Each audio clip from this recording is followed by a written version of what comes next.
You're listening to the ESO Network, your station for all things geek. Ian, look at this. What, it's a police box. What on earth is he doing here? Well, these things are usually on the street. I feel it. Feel it, you feel it? Faint vibration. It's alive. Earth Station Who, a fun mashup celebrating nearly 50 years of Doctor Who universe. Hold tight. You never know where the TARDIS is going next. You're probably a bit confused right now. I broke the glass. It's all come back to me. This. What is this? That's my ship. What? Let me take it from the top. Hello, I'm the Doctor. I'm a traveller in space and time. And that thing buried down there is called a TARDIS. Time and relative dimension in space. You're gonna love this. Hey there, listeners, and welcome to another episode of the Earth Station Who podcast. That's right, folks, we are back. Boy, we got some big news. You know, we do a San Diego Comic-Con review last episode, and, you know, we talked about the new panel, the new companions, what's going to be happening with Doctor Who this next season, and literally, the day we go live with that episode, there's a little announcement that comes out of BBC and out of the UK that we are going to be getting a new Doctor. That's right. Jodie is leaving. And so is Chris Chibnall. I'm pausing there because I'm sure people are cheering for that part. So I wanted to, you know, not be talked over by the cheering and yelling and screaming and everything. So it's going to be very interesting. Are we disappointed? Are we excited to talk all about that? We're going to have to find out tonight because we got a great crew to talk all about that. But also what we were originally going to talk about tonight, we're still going to be talking about. We are doing the Big Finish audio Jubilee featuring Colin Baker as the Sixth Doctor. And it has a lot of ramifications for stories that came later in Doctor Who, namely Dalek, the Ninth Doctor story, and some other stuff too. So I'll be very interested to talk to the guys who are going to be joining me tonight. Sadly enough, we have no Mary Ogle. I hope she's doing okay. And we love you, Mary. We miss you. Second episode in a row, we're missing you. But we also have replacing Mary, someone who's just as fun to talk to. We have Matthew Kresal. Oh, good morning, good evening, wherever you may be. Yes. It's good to have you here, sir. It hasn't been that long since you've been here. So it's fun because when we were going to have you on, it was just talking about Big Finish, but we've got some bonus stuff to talk about. Oh yes, lots and lots of bonus stuff. Yes, so we will jump into that in a few minutes. But of course, we also have Mr. Mike Gordon joining us still. Howdy. And not still like, oh, Mike Gordon's here, but no, Mike Gordon's still here, no, so it's good. It's pretty much no, Mike Gordon's still here.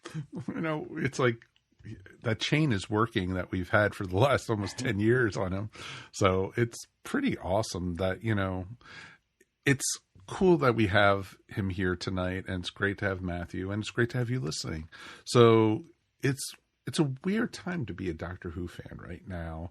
And we definitely would love to hear from you guys at home. Please tell us, you know, your thoughts on what's going on with Doctor Who. Because we got a couple people, you know, who piped in on the website and also on Facebook talking about, you know, the panel at San Diego and such. So it was, you know, some enjoyment there. But I'm curious to what you guys think about Jodie leaving and Chris, you know, leaving too. So are we basically, you know, definitely want to hear from you. So please write us feedback@earthstationwho.com. Please let us know what you think. Of course, you know, we please ask that you leave us reviews. 5 stars. That's all we ask for is 5 stars for wherever you listen to it. You know, you might be listening on to Grandpa's podcast browser or something, and, you know, there you give us 5 horseshoes. But, you know, 5 stars is the general. 5 out of 10, right? Exactly. Yeah. Right. Oh, that's, you know, I don't reach for the stars. I make them. So it's literally cool. So it's cool. So it's awesome that, people are listening, and it's always great hearing from folks that they, talking about it. We also did get our information a little bit. We do know we have 2 panels going on at DragonCon, but we will talk about that at the end of the show. So hopefully, you'll stick with us through that. Of course, let's jump in with both feet. New Doctor alert! New Doctor alert! I think some of these newspapers have been predicting this since the day after Jodie was announced as the Doctor, pretty much. And it was announced, this week that Jodie is going to be staying for the full season that's going to be coming up later this year. But they also said she's going to be doing 3 specials in 2022. And at the one that they're going to be doing next fall, that's when she'll be regenerating at the end of it. So this is not leading into the 60th anniversary, because that's still another year away past that. So it'll be very interesting to see what's going on with all that. What are your guys' initial thoughts about Jodie leaving and Chris leaving? Echoes. Okay. I was waiting. I thought Matthew was going to do it. Matthew looked like he was going to talk, and I know, right? No, I was going to let Mike go first. Since I'm the guest here, you go first, and then you go first. The guest could go first. Yeah. I'm sad that Jodie's leaving. I had really hoped that she would stick around till the 60th. Chibnall, I have more mixed feelings about, which as somebody who hasn't been quite as down on the current era in terms of Chibnall's writing as some folks. I've enjoyed a lot of what Chibnall's done with it, particularly this most recent season, and was very much looking forward to what we're going to get, hopefully in the autumn. So I'm a little disappointed too that he's leaving. Very surprised though that they're going to be leaving in 2022, to the extent that I'm wondering. We've never had an anniversary year when the show was still running where you basically had to establish a new Doctor in the lead up to the anniversary. Everybody had been there for at least a couple of years, thinking about Peter Davison in 83, and that was Peter's second season. That was Peter's second season. Right. Pertwee was on season 4, and, Smythe was on his last season. He had done 3 seasons. So it's going to be interesting to see how they're going to handle it, basically presumably doing a whole season's worth of stories with a new Doctor and then going into the 50th or 60th, I should say. Yeah, you're showing your age now, Matthew. Yeah, it feels like only yesterday that it was 2013 and we were all excited for the Day of the Doctor. Oh, yes, we were.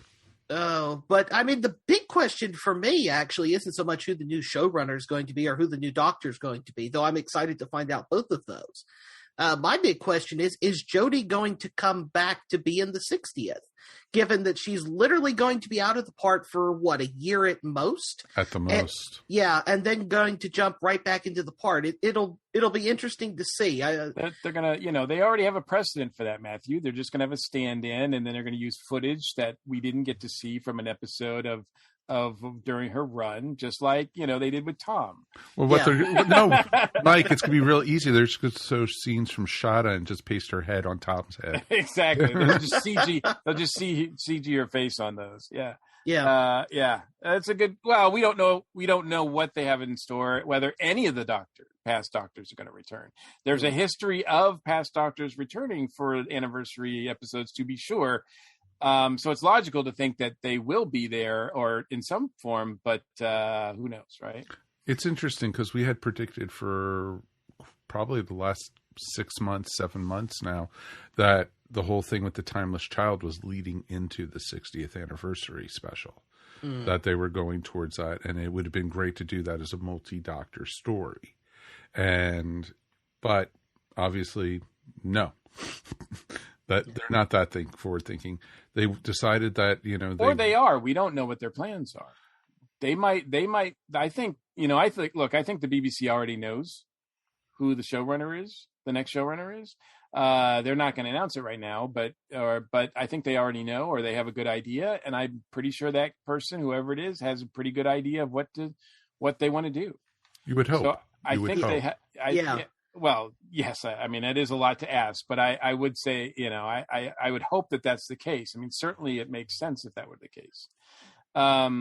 Look, as far as me, I was surprised of the timing of this announcement. but not really. And I was not surprised that Jodie and Chris were leaving together. Chris is the reason Jodie's there, and Jodie's the reason Chris is there in that position. So I feel like, they would just not want to be doing this without the other. The thing that surprised me, apart from the timing of the announcement, was that, they originally announced that the BBC was cutting this season down from 11 episodes to 8, right? Yeah. So, and then we find out, in San Diego that it's all going to be one storyline. And so we assumed, stupidly, that all 8 episodes were going to be one story. But that's not the case. It's going to be one story that's 6 episodes, followed by 2 specials, that's going to include the 8.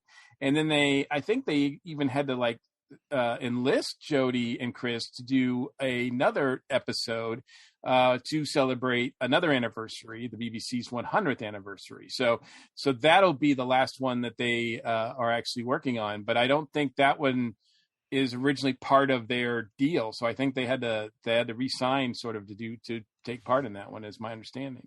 Yeah, I mean, it's what happened with Capaldi and Moffat, because they weren't supposed to do Twice Upon a Time to begin with. And right.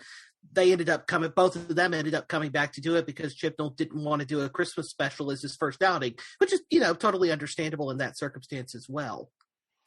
For all those of us who thought we might get 8 episodes this season, this year, we're going to only get 6.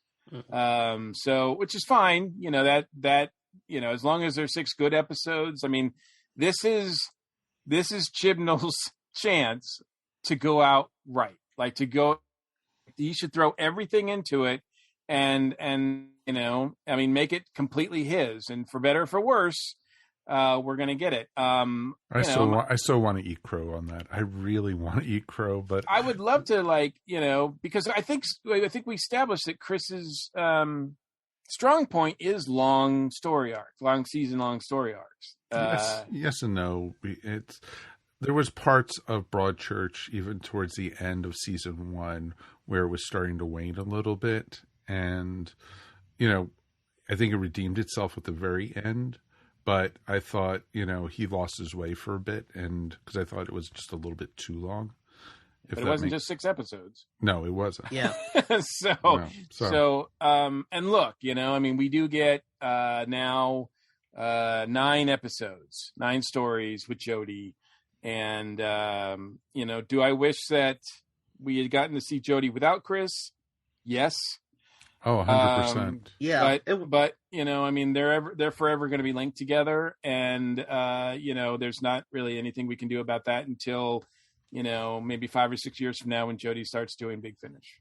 Yeah. Well, exactly. And it's interesting because I'm going to be very curious, because I've been hearing a ton of people saying, oh, Jodie is the Colin Baker of the new era, that, she's a great doctor, but with really weak stories. Because Colin, as we're going to find out when we talk about Jubilee a little bit later, he blossomed with Big Finish. Yeah. And it was his chance to shine with good stories finally, and showing how good of a character he could have been as the Doctor.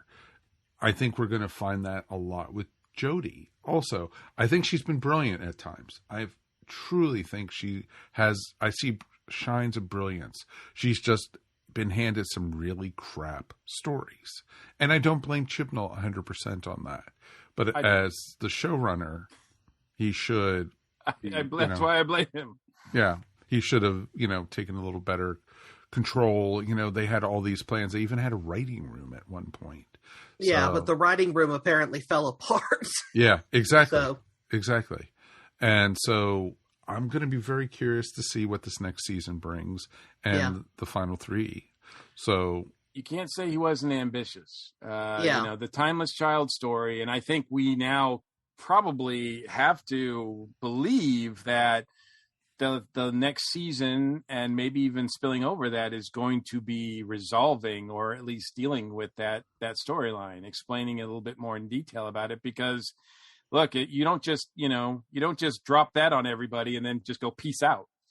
Oh, well, classic Who did left, right, and center. You think about, all the Time Lord revelations in the War Games of the Deadly Assassin, and it took them how long to get back to Gallifrey to deal with any of that? I mean, I'd be very surprised if Chibnall goes back and touches the Timeless Children stuff with a 10-foot pole. Wow. I don't think he's going to make much use of it. There may be references to it. I would be very surprised if it becomes the big arc thing of Series 13, as it were, as we go back into it.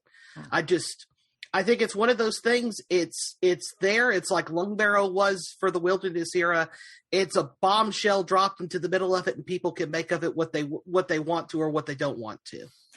Well, that would be interesting. I don't foresee that, but who knows? Who knows?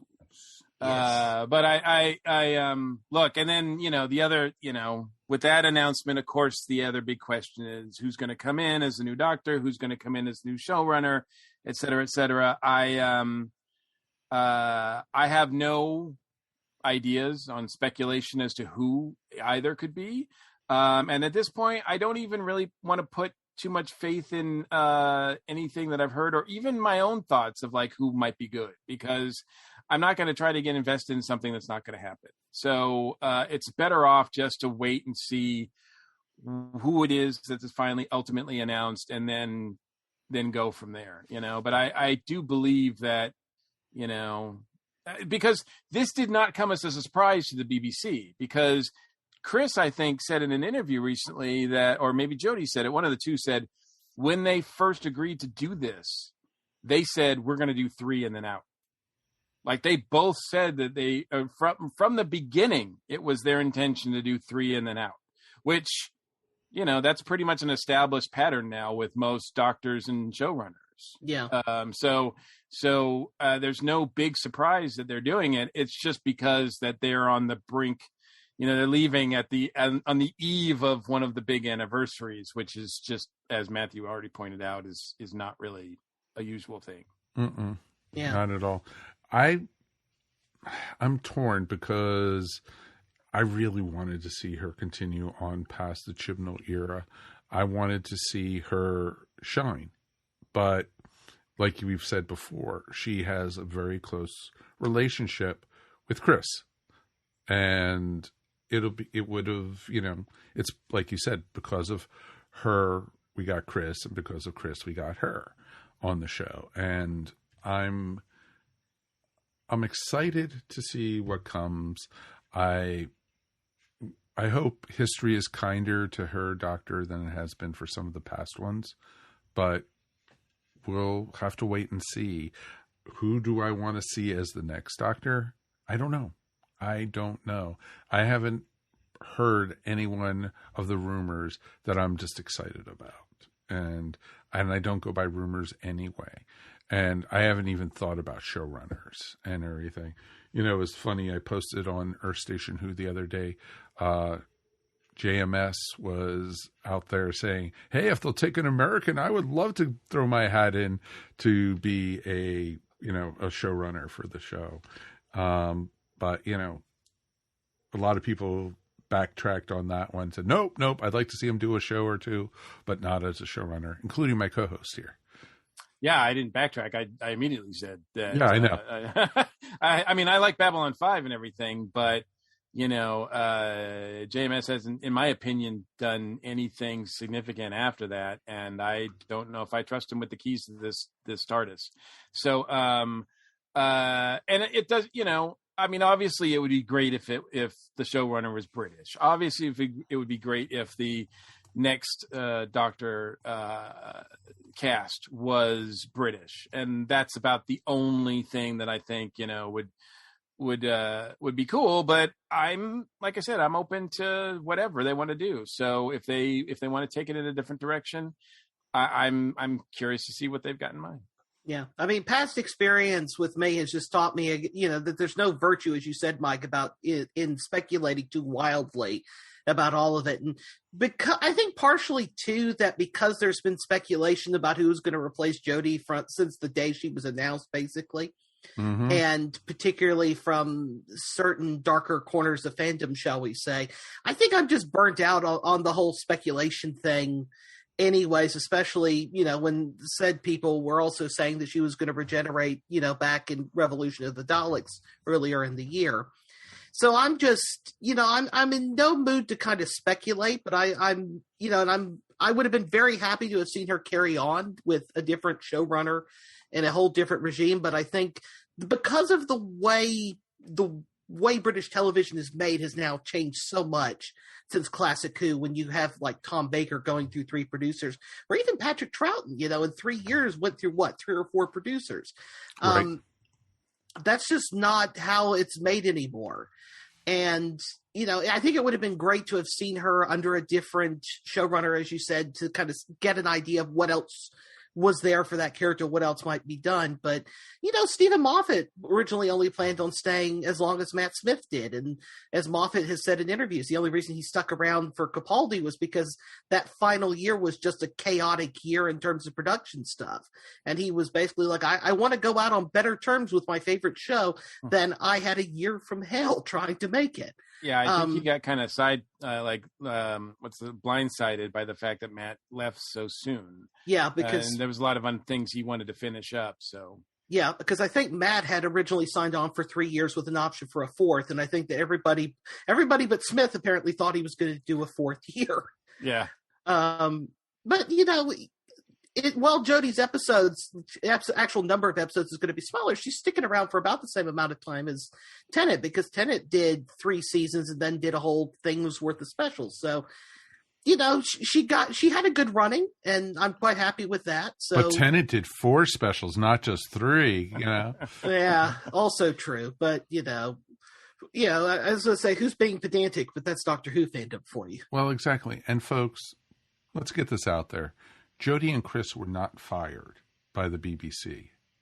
I don't believe that they were. I don't believe that either. No, they were not. And so many people are saying, "Oh, that's what really happened. They were because of low ratings, because of turmoil in the set." And it's like, no, get out of that. Come on, folks. That's not what happened. This is all, they decided to leave mutually. And it was, and you know what? Maybe they feel like they've told their tales. They can't go any further. And you know what? If they were fired, BBC would not invite them to do the 100th anniversary special. Come on. Not, yeah. Right? Yeah. I mean, if they were going to... Yeah, if they were going to be fired over the ratings from last season, they wouldn't have been invited to come make a whole nother season plus 3 specials. This is not how this works. Right. Yeah, the BBC has got some weird stuff that they do, but they're not that weird. But no, I mean, it was interesting. Like I said, the timing was weird, but I am still excited for the new season. Maybe, credit to them. Maybe a little bit more excited, because I think, when we talked before, I think I was excited, but I wasn't like uber excited. I don't know if I'm really edge of my seat excited, but knowing that this is going to be the last big story that they're going to tell, it puts a little bit more excitement, enthusiasm in me, because, I'm eager to see what they're going to do to sort of, their swan song, so to speak. Mm-hmm. It's interesting because, let's hope everything moves forward and we get some great stories. And, I'm sure we'll be talking all about it when they announce the new showrunner and the new Doctor. Yeah. So, and I'm sure we'll finally get rid of that awful, ugly TARDIS interior. So it'll even be better. Maybe. Yeah. I like that interior. Thank you very much. Okay. Well, there we have it, folks. So, all right. But, it's to each their own, and everyone has their favorites. And, just remember there's a couple dozen desktops in there, so it's okay. So it'll be cool. And I laughed my ass off. Fan signing petition to get Capaldi back as the Doctor. You had your chance, people. Yeah. So, no. I was just reading an interview he did today saying that he doesn't know if he'll even be back for the 60th, let alone, people bringing him back in to play the part full time. So, yeah, he's been on a press tour because of the Suicide Squad and everything. And to be honest with you, he hasn't really said anything terribly insulting, but I noticed that when he's asked about Doctor Who, he's not really that enthusiastic about it. I think he feels like that's a chapter that's over and done with. So, which is not to say that, look, even we might just get even angry eyebrows back at some point. So, yeah. I would love just, for the 60th anniversary, if we see angry eyebrows for 30 seconds, I'll be, okay, that's cool.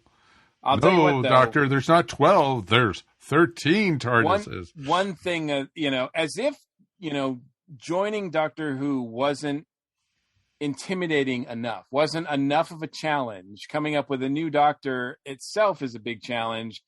But then, and then trying to create an anniversary special that's even halfway as good as the last one, man, I do not envy anybody in that position. Because, say what you will about, and I know people do, about Stephen Moffat, the 50th anniversary is one of the best Doctor Who things I've ever seen. And good luck. Good luck to who's ever coming aboard and saying, yeah, I'm gonna tackle that. Mm-hmm. Exactly. Because, we'll start taking bets how long after they announce the new Doctor is it going to be that Doctor's leaving the show. So, yeah. Oh, well, it'll be it'll be in the Sun Times the next week. Mm-hmm. So-and-so's not happy with being the Doctor, planning on leaving after one season. It's yeah, whatever. Surprise regeneration midway through first episode. It's a swerve. Exactly. No, they'll have 6 regenerations in the one episode. Curse of fatal death on steroids. Mm-hmm. Exactly. Exactly. It's Joanna Lumley again. Awesome. Just to be different, if they did something like that, that would be pretty amazing. But yeah. But who knows? That again, that's in the speculation, and I don't want to come up with an idea that I think is too cool for school. So I'm just going to let them do what they need to do and hope for the best. I don't want to see a whole episode with the whole time the Doctor going, oh, bursting into flames every 30 seconds or something, changing into another actor. And then you could, for fun of it, one of the actors will be a ginger, just so they could say he's been a ginger or something. He or she has been a ginger. So it'd be interesting to see. But yes, it's going to be very interesting to see what happens. And of course, we'll follow along and definitely would love to hear your opinions. Please let us know. Feedback at earthstationwho.com. All right, let's take a quick break and we're going to be back with Jubilee.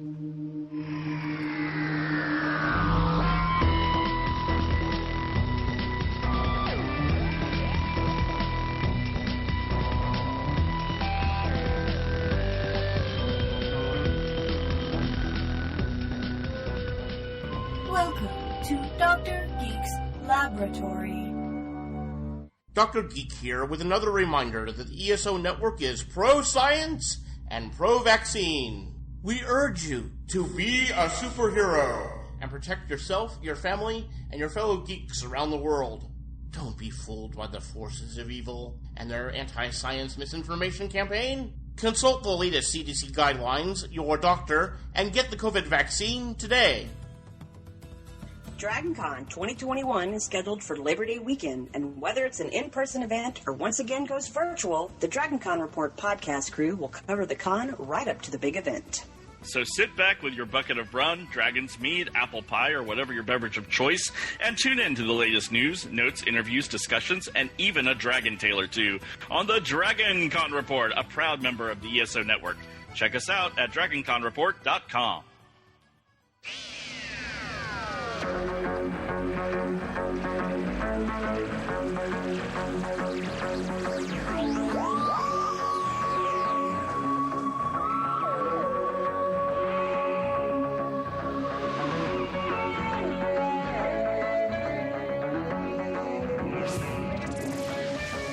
Welcome back. Now we are going back to 2003 when we are going to be looking at Jubilee, the Sixth Doctor story featuring companion Evelyn Smythe.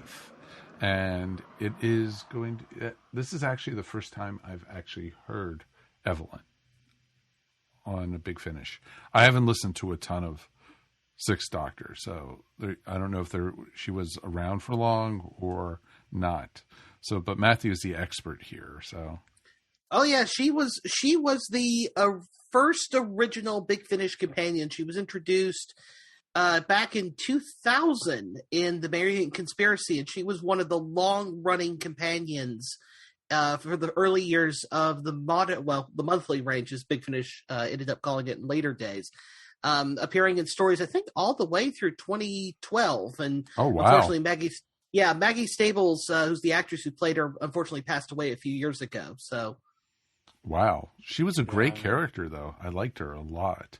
So basically the storyline is the Doctor and Evelyn go to London and something goes haywire with the TARDIS and changes time. And basically there's a Dalek war and they don't remember any of it. And they end up on the eve of Jubilee in London, as part of the Great British Empire. So it was interesting to hear the story. So this was not my first time listening to it. I've listened to it probably about 5-6 years ago. What about you, Mikey? Was this your first? It was my first time. I don't even know if I've listened to a Sixth Doctor solo adventure from Big Finish before. So, but I'd heard a number of good things about this particular story, as well as the Sixth Doctor, his stories, as you mentioned, like just a little while ago on the show, that, Colin really did come to his own as far as being the Doctor, his portrayal of the Doctor with Big Finish. And yeah, so I was, we're going to talk all about the details and everything, but I will say that after listening to it, and Matthew might know this, and if you don't, sorry, but, sorry, not sorry, hashtag, right? But I'm really critical of Big Finish adventures. I'm really critical of a lot of things, but, so Big Finishes are sometimes, pretty decent. Sometimes I find them lacking in the writing. And there's few and far between that I find one that's like, oh, this is really amazing. Listening to this one, I would have to put it above anything else I've ever listened to from Big Finish. This is my favorite now. Not only my favorite Colin Baker Big Finish. It's my favorite Colin Baker story, including all the ones that, the filmed on the BBC. And it's probably my favorite Big Finish adventure that I've ever listened to. This one is so well done. It's so fun. It is, it doesn't get boring at all. It's 4 parts, but each one is, it works out like a old Doctor Who serial, really. I just was compelled. I didn't know where it was going. I think the third act is a little weaker than I would like, but the first two, or I should say the first 3 episodes were just amazing. The cast, not only Colin, but Maggie Stables as Evelyn Smythe. I was like, man, I really like this companion. Like, this is a lot different than any companion that I'm familiar with, in any sort of way. Martin Jarvis as Nigel Rochester was amazingly campy, and he was so fun to listen to. Miriam Rochester as a character, played by Rosalind Ayres, was pretty good as well. The rest of the cast was just great. Of course, Nicholas Briggs is, doing Dalek voices all over the place. Yeah, I loved it. This is easily, like I said, one of the best Big Finish stories I've ever listened to.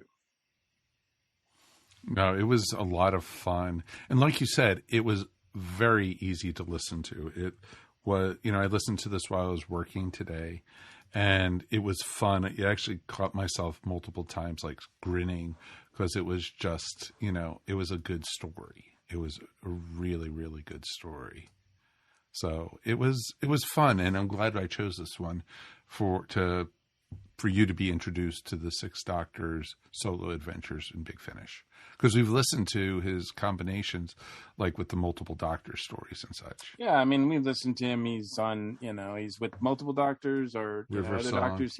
He's on the River Song adventure, and even that I thought was not the best. But this was great, and he was great in it. Playing two parts.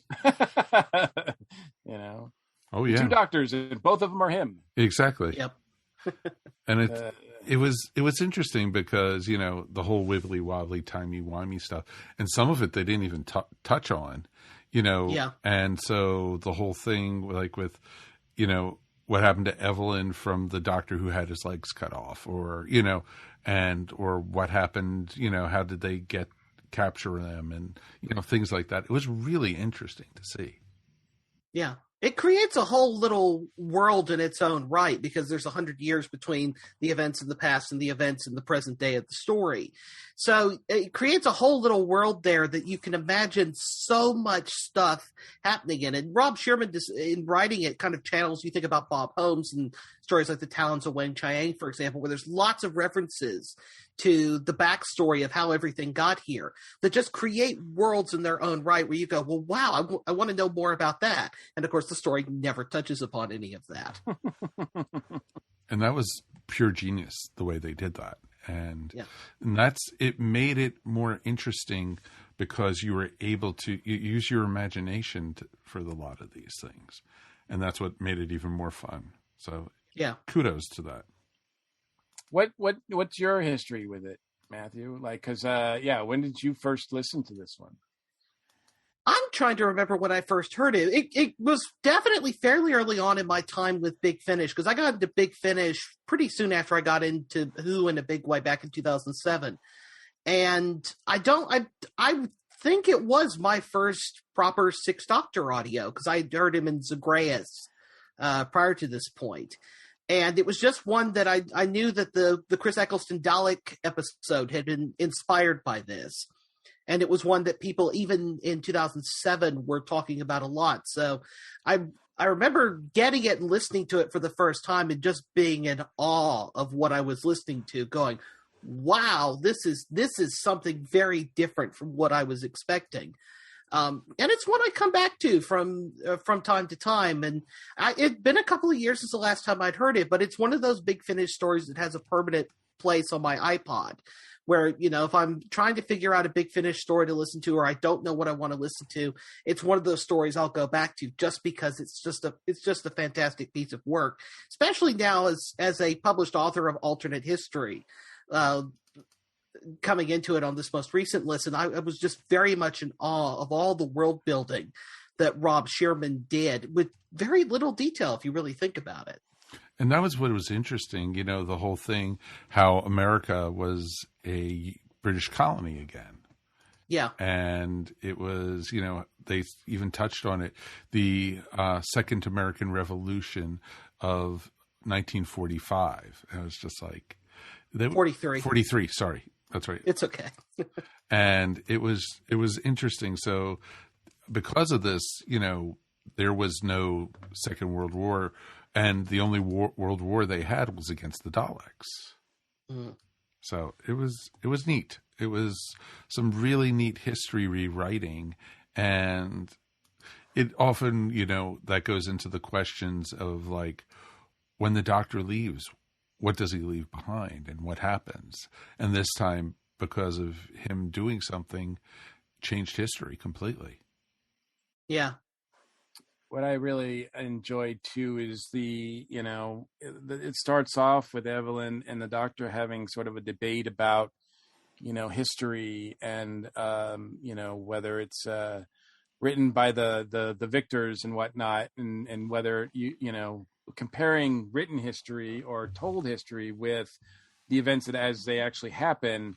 And that becomes a thread throughout the whole story.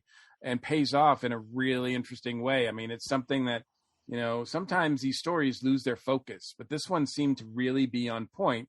So much so that, and the Doctor, I think Colin gives one of the best, certainly I think in my opinion, his best Doctor speech throughout his entire run, when he is talking about the monsters, talking about the evil, and he's not referring to the Daleks. We've heard the Doctor before be critical of humans and folks on Earth like us, but man, that was really, really potent as far as a speech goes, and his sort of disgust at what we could become. Yeah. No, that's actually a good way to put it, because he started describing, an invasive species and blah, and he did all these things, and Evelyn said, "Oh, the Daleks." He says, "No, humans." Yeah. And it was just like, it's true if you think about it throughout our history, and let loose, with technology and such. And that kind of ties into a little bit what we were talking about on Earth Station 1 last night, when we were talking about UFOs and what it would be like for aliens actually coming to this world, and, how we would react to them. So it would just be very, very interesting to see what happened with that. Yeah. And particularly, you think about where, as the Doctor points out, where the British Empire was in 1903 when the Daleks show up in this, and it's the height of imperialism. The powder keg has already been lit on what's going to be World War I. And imagine one of those empires with incredibly advanced technology, then having the ability to sort of write their will, full force across the world with very little to stop them. It's rather terrifying to think about in some ways. It's a fascinating story, and it's the whole theme about history and what we make of it and what we choose to remember is one of those themes that Sherman comes back to time and again in his Doctor Who writing. I don't know if either one of you's heard The Holy Terror, for example, which is his earlier Sixth Doctor story with Frobisher as the companion, deals with a similar theme. And to a certain extent, his Eighth Doctor audio, The Chimes of Midnight, deals with that as well. So I think it's one of those things that it's a preoccupation, perhaps, of Sherman's writing, but I don't think it's ever come across quite so strongly as it does here. I love the, because it really did, make me think. I mean, he obviously, what you're talking about, the English Empire becomes something much more terrible than even like in our own, you would think that in our own timeline, the actual timeline, nothing could be worse than the Nazis, right? But the English Empire says, hold my pint, right? Like no, we'll be even worse than the Nazis. And the Doctor makes an interesting point too about how, the Nazis are an evil organization, and there's something to historically to learn from and make sure that it doesn't happen again and to be horrified about. And yet we have trivialized them by constantly having them get beat up by Captain America or Indiana Jones or whatnot, and they're great bad guys. But when you see that on the screen over and over again, you don't take them as seriously. And it's very interesting especially when he's confronted with his own prejudice against the Daleks by I just want to call it Evelyn Smythe. That's a pretty much a come to Dalek moment for the Doctor. Mm.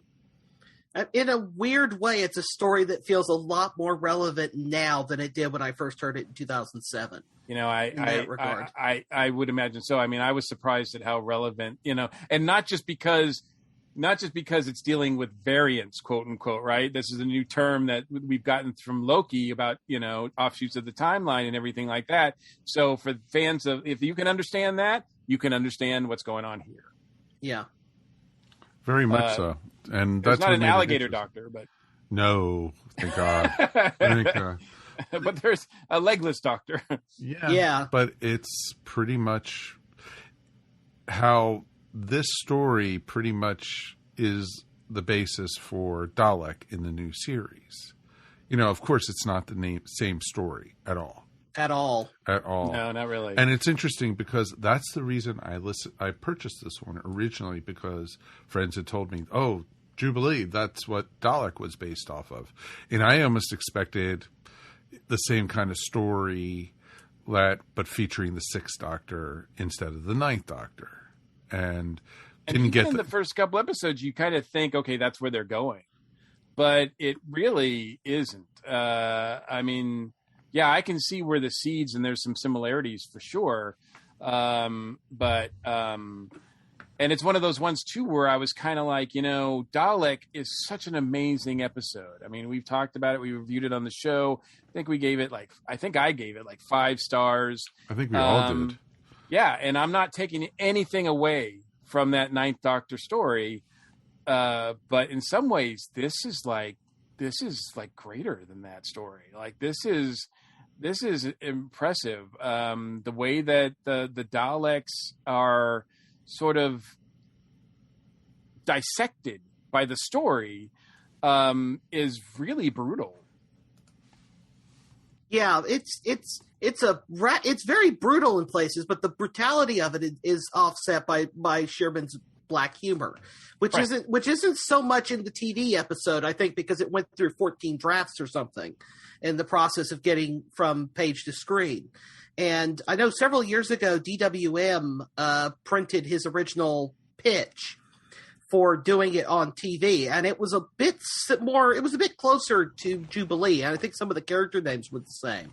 But I think that Sherman's strain of black humor is kind of missing from the eventual episode, but it's here in spades in this one, and I think that offsets some of the more darker elements of it, because there's at one point where somebody's head gets brought in, you're like, ugh, but everybody's playing it kind of not over the top's the wrong words, but there's sort of a more comedic edge to it. Yes and no, but it almost seemed like the people were desensitized to all the violence and the beheadings and all the just killing right on the spot. Literally, people were stabbing each other, or these were a lot of sadism. It almost felt like they were sadists. It was interesting. Sorry, Mikey, but it almost seemed like the president and the first lady or whatever, Madam President, who then betrayed against the president. It almost felt like when I was listening to them go banter back and forth.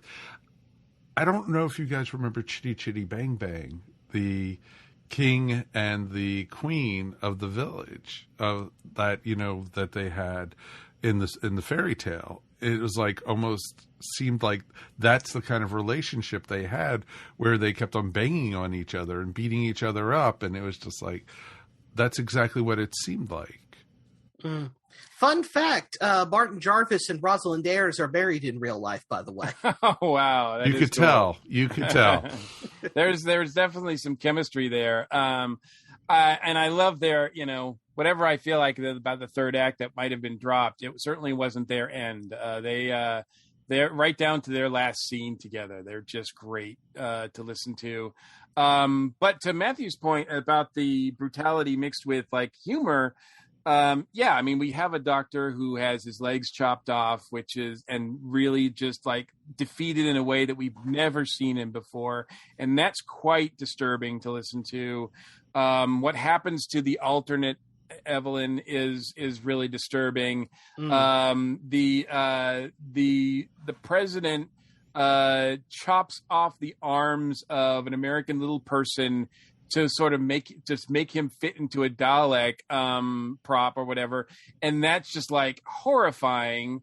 But yet, then you have these scenes, those same Daleks that have little people in them start singing in the third act, and you have singing Daleks, and it's just when the actual Daleks come across them, it's one of those scenes that's just so classic. It's like, if this was actually filmed, this would be something that would be remembered forever. It would be as memorable as the first time the Daleks meet the Cybermen. It's just that kind of back and forth. It's just it's just crazy. It's just using the Daleks for, there's so many Dalek stories out there, and we've talked about, unfortunately, a lot of the ones that the creator of the Daleks himself has written. But I got to say, it's really tricky to come across a really good one that makes the Daleks scary, that makes them threatening, that you respect them as villains. And then in this case, you even feel sympathy for them. It's just really well done. That scene has one of my favorite Dalek lines in it at the end of it, where the Dalek goes, "Daleks do not sing." That was right. Awesome. That would be a meme, right? That would be like, that's great. And it felt like something out of Monty Python. Do you want us to hear our song now? Throughout the whole thing. No songs. No. That would be silly. Yeah. It's like, oh, sorry. Exactly. It's and it was just like, that was kind of gruesome though, when, I can't fit in there. My arms, won't fit. Well, hold on. And you hear him cutting off. And it's like, at the time he was trying to convince the doctor that he was not a bad man, Yeah. I just have to pretend to be. That characteristic of Nigel, and I think that comes in the second or third episode, where he's just sort of taking and he sort of confides in him, like, look, I'm not really that bad of a guy. I just have to do this because of the position I'm in. And you actually think, like, really, is this kind of true? Because Evelyn's with the first lady, and she's going through some stuff, and you're kind of like going, okay, maybe there's some hope here for humans. And then it turns out that Nigel is just BS crazy. Blank crazy. Like, he is just like, you thought, well, he can't get any crazier, he can't get any worse, but like, oh no, he's bipolar too. That's that's a scary thing. Schizophrenic even. Like, it's just like, he takes it to a whole different level, and it really allows him to really play with it. And I think he's one of the best foils for the Doctor, like, that I've ever encountered. Yeah, I mean, everybody in this story is employing the Nuremberg defense to some extent. I'm just following orders. I'm just doing this because this is my role in this world. And going back to Dalek, I mean, there's shades of Henry Van Staten in Rochester as a character. Van Staten's not quite, I think, as callous as Rochester is, but you can see a lot of the characteristics carrying over. They've both got their obsessions with alien technology. In Rochester's case, it's specifically the Daleks, and they're both desperate to get the Dalek to talk to them in the early parts of the story. And they're both constantly in their things, trivializing people and being, sort of the banality of evil in some respects. But at the end, keep going throughout it. I'm a good person. I'm not that bad. Mm-hmm.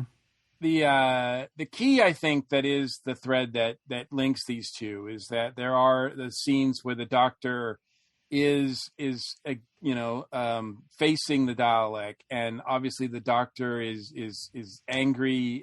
He is, their sworn enemy and all that kind of thing, and he has no sympathy for them. And it comes upon the companion to remind him that yes, the Daleks are beings too, and they deserve some method or some semblance of some sort of compassion, which the Doctor doesn't see. Now, the difference is, in this one, I felt, and maybe this is just me putting this on this, but I felt like Colin was really not only, with the history of the Doctor and the Daleks, not only channeling that, but also kind of channeling the fact that he was angry with himself because at one point the Doctor had the chance, as we all know, to rid the universe of Daleks, and he did not do so. And I think that, I don't know, I kind of felt like Colin was channeling the other Baker and thinking, I must remove them all because I had the chance and I didn't take it, and that was a mistake, and now I have to now I have to do it for real. Yeah. Whereas of course in Chris Eccleston's Doctor is mad at them because this is after the Time War, and the Daleks are responsible for, him being the only quote unquote Gallifreyan or the only Time Lord. So he's got a different kind of anger than Colin does. And it really, I think, is telling the way that both of them sort of react to that. Yeah, that was what I was going to pick up on, is that, you know, the Sixth Doctor here doesn't have the Time War baggage that Christopher Eccleston's Doctor has later. But a lot of those scenes play out in very similar ways. You know, the first episode cliffhanger and the way the episode 2 initially picks up, you know, basically is that first scene with the Doctor and the Dalek, the very beginning of it, in the Eccleston episode. They're almost word for word in places. Oh, they're exactly, you know, Doctor, you know, it was just like, and it was just like, it gave me goosebumps hearing it on the audio, because you visually have the scene with Eccleston in your head, so you know exactly what it probably would be looking like. So that was pretty awesome. And it's then the you know, between Evelyn and Rose, you had almost the same kind of relationship with the Dalek. Yeah. Too. So that was pretty amazing also. Except for you didn't get Rose, you know, Evelyn to do a handprint on the top of the Dalek. Yeah. Well, it's because you need something more visual on on TV, because in this one it's just simply, you know, the Dalek gets its gun back and time ends up trying to sort itself out by bringing everything together at once. Exactly how that works doesn't really get explained by Shearman in the audio, but, you know, the story is just so good, and I think you get caught up in it so much that you just don't really care. He did. It's just called Because of Doctor Who. Yes. So, before I imagine we're going to start to wrap up pretty soon, but I have to say, one thing we haven't talked about that I have to mention is the wonderful, amazing teaser trailer that opens this story, the Doctor being an action hero, and with the trailer complete with a voiceover, and, you know, of course, it's starring Plenty O'Toole as Evelyn Hot Lips Smythe. Like, it's just like, I mean, it was such a blast to listen to. I was like, I want to watch that. I want to watch that adventure. That sounds awesome. I know. I almost expected to hear the Bond theme or something after it. You know? Yes. And it just goes, but you find out, like, and it's as fun as it is, you know, everything that's fun here has like a dark meaning to it. You find out, and later on you're like, oh yeah, that's exactly the way we treat, like, the Nazis, you know. There's Nazi toys, you know, the bad guys, stormtroopers, that kind of thing. And it's just like, it's kind of the same thing. It's not, you know, it's something that I hadn't really given, to be honest with you, I hadn't really given a lot of thought to. And this one kind of made me think about it that way. And I always appreciate Doctor Who. I mean, that's what Doctor Who does best. Yeah. I think the thing I picked up on from that trailer this time that I don't know if I'd noticed quite so much before is at the very end of it, there's that kind of, you know, at the end of the car commercials where they're reading out all the legal terms and whatever else at the end of it, there's a version of that in this one that says viewing is compulsory under the, you know, under the Historical Information Act of such and such, you know, you will be told where to go, and all, you know, all glory to the British Empire. And it's like, I'd never noticed that before. But it's great because it completely wrong foots you. Because I remember the first time I listened to it, hearing that trailer going, what the bleep is this? Yeah, no, I was like the same thing. I did not expect it to start that way. No. And I was like, is this a trailer for an upcoming one? That's like, what I was thinking too. Yeah. Just like... Apparently, there was a wonderful book that was put out the year that this audio came out called The New Audio Adventures, The Inside Story. And it's out of print now, but I was very fortunate enough at Chicago TARDIS several years ago to get a copy.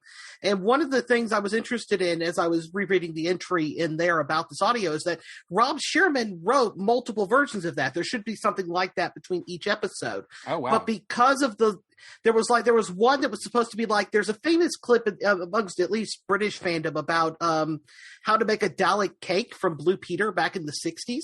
So there was going to be a version of that for this that was actually apparently recorded.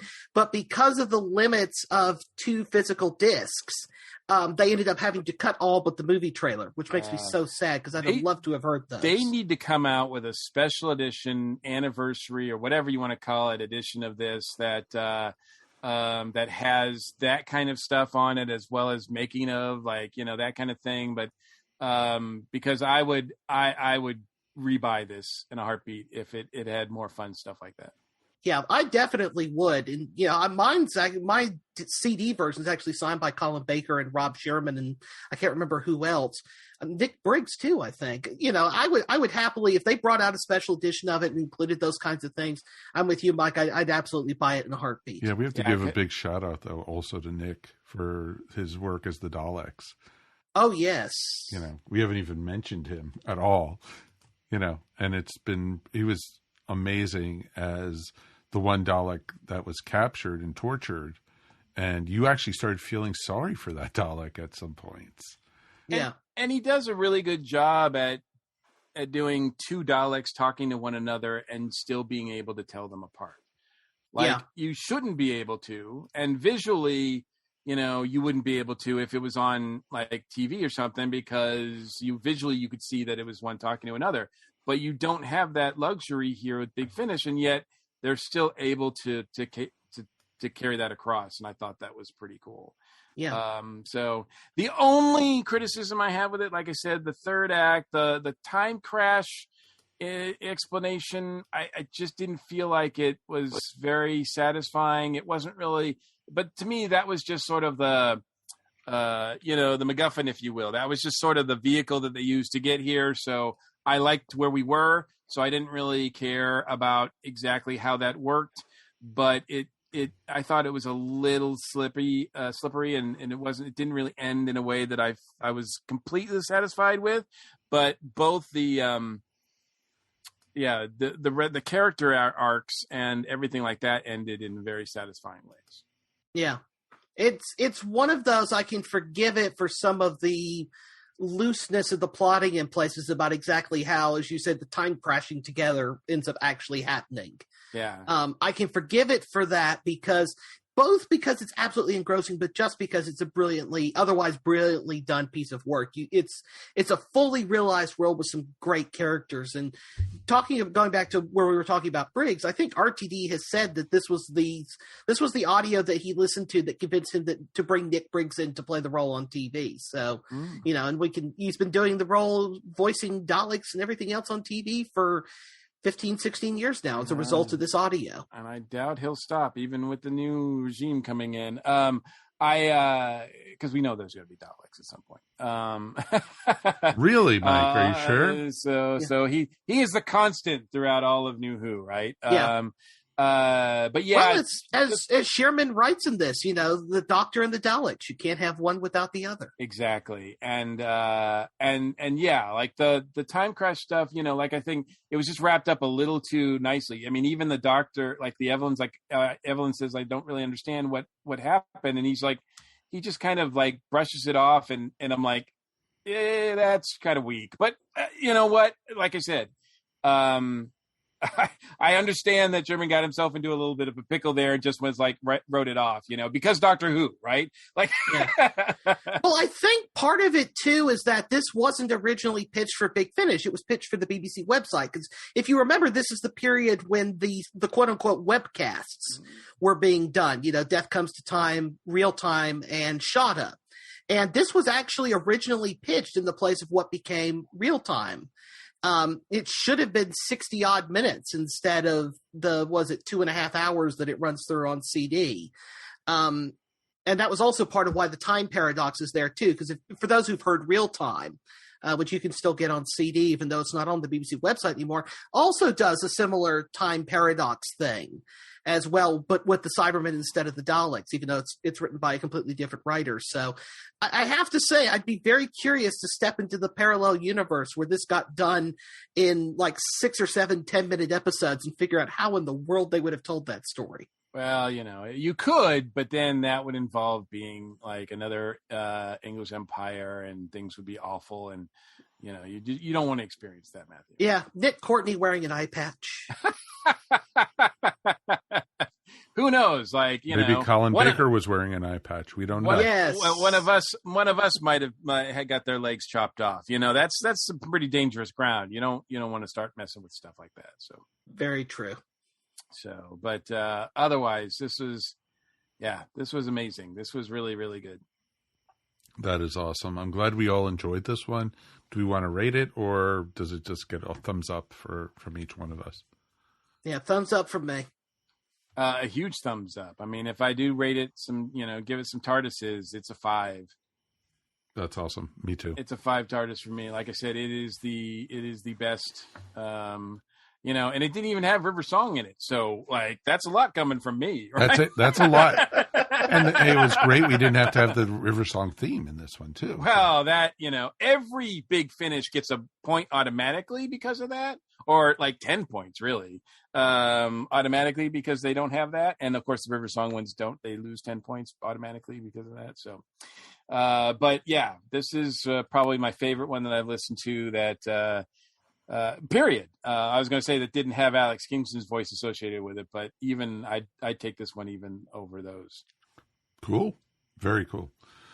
All right. So I think that is going to wrap it up then for tonight. I wanted to, of course, thank Matthew for being here. Thank you. Anything you want to approve or talk about real quick? Well, I did want to say for those who are interested in maybe a slightly further discussion of the connections between Jubilee and Dalek, just to be terribly self-promotional and blow my own trumpet here. Back in 2015, I wrote an article on just this topic for the Warp Factor website, which you can find on there. Just go to warpfactor.com and you can put in my name, Matthew Kresal, and Jubilee into the search bar, and it should be the first result based upon when I did it earlier. Awesome. We'll take a peek at that because I'm curious if time has changed this at all. So, and Mr. Mike, we made it through another one, my friend. We did, and as always, it's my pleasure. I would love to hear what Mary would have thought about this one. You know, it's a bummer that she's not here, but you know, like I'm sure she would have loved it as well. So hopefully we'll get her thoughts on it at some point. Excellent. Yes, but you know, if we need to listen to this and review it again at some point, I'm all for that. I'd be happy to come back. Yeah, wow, we really had to twist his arm on that one there. I know, right? Well, definitely would love to hear from everybody at home. Feedback at Earthstation Who. Of course, we have the earthstationwho.com to check out past episodes. We also have a great Facebook group where we're going to be talking about a whole lot of different things. And like we mentioned at the beginning of the show, we are going to be doing 2 panels at Dragon Con. One of them is already recorded. It's going to be one of the virtual panels where we talk all about the Big Finish Ninth Doctor adventure that has already been published. And it's myself, Mike, and Mary, and we had a few friends join us, and we talk all about Chris Eccleston's first foray into Big Finish, and it was a lot of fun for that. That one's virtually, so if you're going to the show, you won't be able to see that at the show. But they will be showing it on Dragon Con TV or right. So you have to subscribe to. But the good news is, if you're not going to the show, you can still watch that one. Exactly. Well. It's just sign up for Dragon Con TV. But I did find out on Saturday we don't have a time yet, and everything is still in flux at Dragon Con anyway. So that's why. Another reason we're not giving times. But right now on Saturday, we are doing Earthstation Who looks at the 25th anniversary. Can't believe it's been that long already of the Doctor Who movie, which introduced Paul McGann as the 8th Doctor. So it's going to be a lot of fun. I'm sure we're going to be having fun talking about Eric Roberts again. I am also slated to do a new series Doctor Who panel as well that same day, Saturday, so later on in the day. So, but of course, all of this is tentative. So everything at Dragon Con is tentative right now. Extremely tentative, exactly. Even more so than usual. And I'm going to be doing a Doctor Who in social media on Monday. So definitely check out the schedules, check out the app when it ever comes out. Everyone drink. And so, please, everybody be safe. Please take care of yourself. And, of course, get vaccinated. We'll be back again in 2 weeks when we are going to be looking at the First Doctor era. We are looking at the Sensorites. So it should be a interesting story to talk about. So until then, my name is Mike Faber. On behalf of myself, Matthew Kresal, Mr. Mike Gordon, and Mary Ogle, who couldn't be with us tonight, please take care of yourself. Be safe. Peace. And we are done. Boom.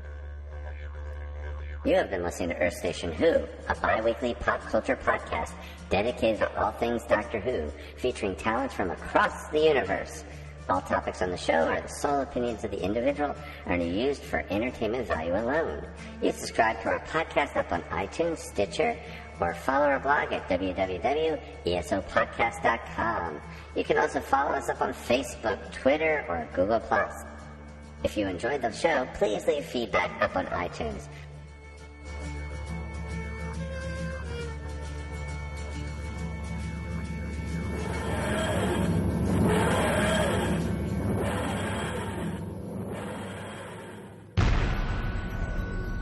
This has been a broadcast of the ESO Network. Be part of the crew and help support our shows by donating to our ESO Patreon or by shopping at the TeePublic store, which can all be found at www.esonetwork.com. The ESO Network, your station for all things geek.